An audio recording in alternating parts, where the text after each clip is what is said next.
Friends, welcome back. This time around we'll be using this gele to tie this beautiful side fan and tie gele. Fold your gele 2 inches in.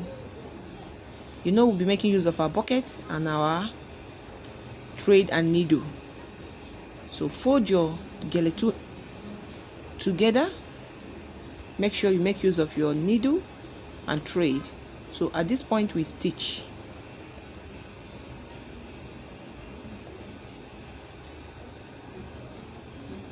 We stitch it and make sure the stitch is very tight.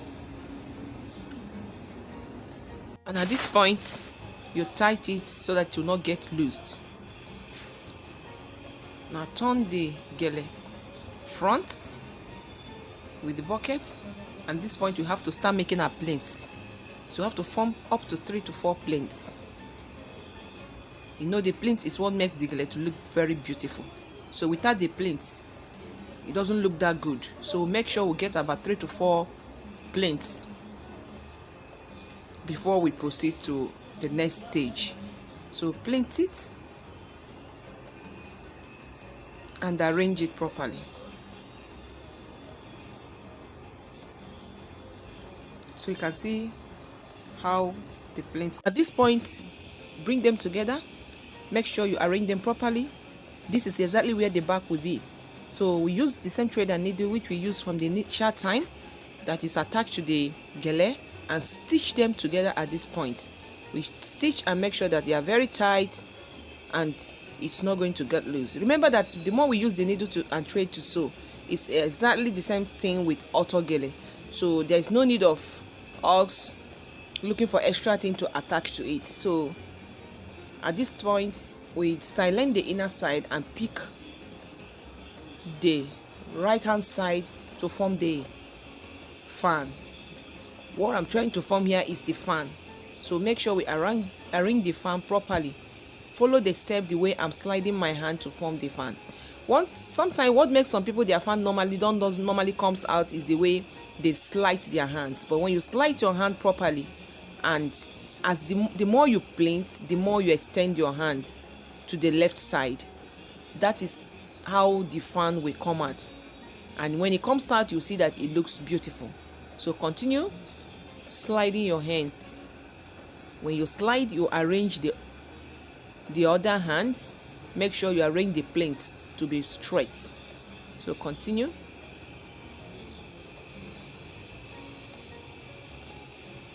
We are almost getting to the end.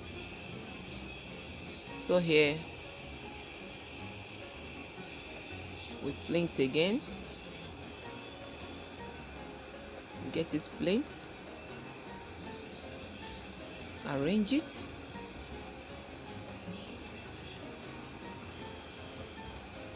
Exactly, that's it. So that's where the fan stops. So at this junction we are going to use our thread and needle to stitch it, to attach it with the gele there.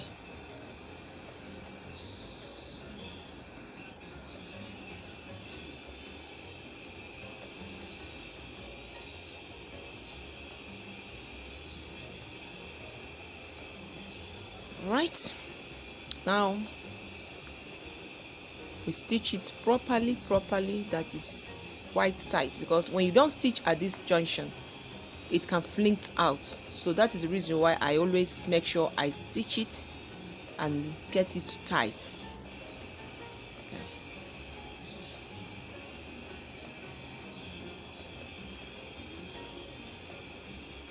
So this is our fan. We have gotten our fan. So the next stage now is for us to use the left hand side to twist it. So this one you are going to twist it, is not going to be fan again. It's going to hit. Make sure we arrange it. Why I always arrange it properly is that it will be easy for you to carry it along. But when you do not arrange them properly, the more you twist or plait, at the end you're going to get it confused or difficult. So you arrange it from the first stage and continue plaiting or twisting. So at this point we are twisting it to arrive at the point of where we stop the fan. So the leftover is what we are going to use now to form our bow tie. Yes. So this where we are stopping at this junction.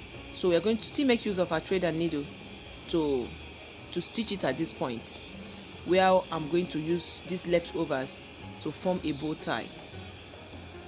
So I make sure I arrange them. You can see I've already formed the first one, so the second one now is what I'm trying to make sure I arrange it. Use the same thread and needle, stitch at this junction, stitch it tight,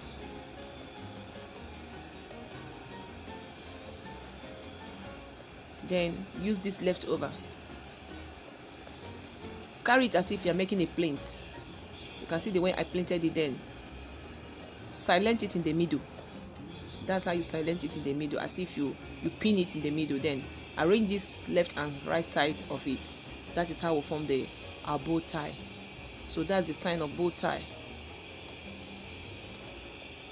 So we'll stitch with our needle as well.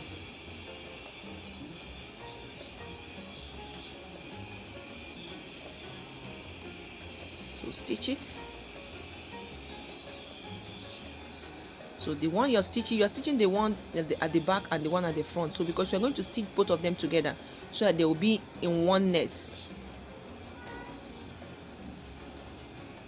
Then cut off the leftover of the thread and arrange them properly.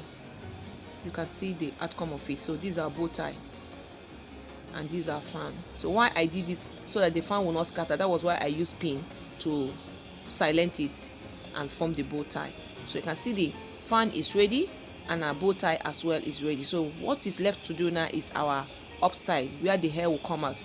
So some people normally like their own to be open, but sometimes why I always choose to use this style is that even when your hair is not made properly, you can cover it. Even also when you make your hair, you can still follow the opening side of it to remove the hair or pack it out from that side. So that is the reason why I always use this style.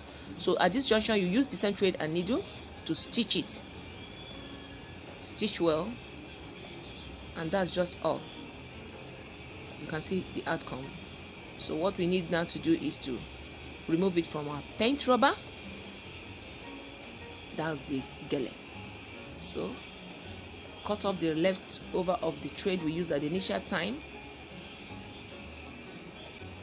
Then put our adjustment. So this is an adjustment that we use to tie it at the back of our hair. Why I use this paint rubber can suit to any hair, but the next thing you need to do is just to put your attachment. Your gele is ready. Please, if you like this video, kindly subscribe, like, share, thumb up, leave your comment on the comment box, and definitely I will reply you back. Thank you and God bless you.